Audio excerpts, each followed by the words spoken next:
গাজায় যুদ্ধবিরতি প্রস্তাবে ইতিবাচক সাড়া দিয়েছে হামাস। যুক্তরাষ্ট্রের প্রেসিডেন্ট ডোনাল্ড ট্রাম্পের ঘোষিত ৬০ দিনের যুদ্ধবিরতি প্রস্তাবের ব্যাপারে হামাস জানিয়েছে তারা কাতার ও মিশরকে ইতিবাচক জবাব দিয়েছে এবং চুক্তি বাস্তবায়নে আলোচনার জন্য প্রস্তুত। চুক্তিতে জিম্মিদের মুক্তি ও সংঘাতের স্থায়ী সমাধানের বিষয় অন্তর্ভুক্ত রয়েছে।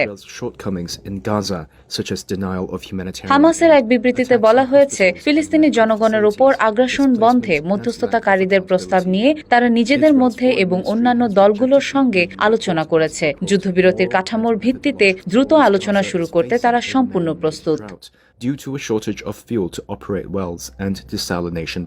এদিকে যুদ্ধবিরতি নিয়ে আলোচনা চললেও গাজায় ইসরায়েলের হামলা অব্যাহত রয়েছে। আল সাবরা গার্লস স্কুল, আল হুররিয়া স্কুল, খান ইউনিস ও জাবালিয়ায় হামলায় বহু মানুষ নিহত হয়েছেন। জাতিসংঘ জানিয়েছে গাজার ৮৫% এলাকা এখন সামরিক অঞ্চল, লাখ লাখ মানুষ গৃহহীন এবং স্বাস্থ্য ব্যবস্থা ভেঙে পড়েছে। ত্রাণকেন্দ্রের আশেপাশে শত শত মানুষ নিহত হয়েছেন, যাদের অধিকাংশই শিশু ও তরুণ।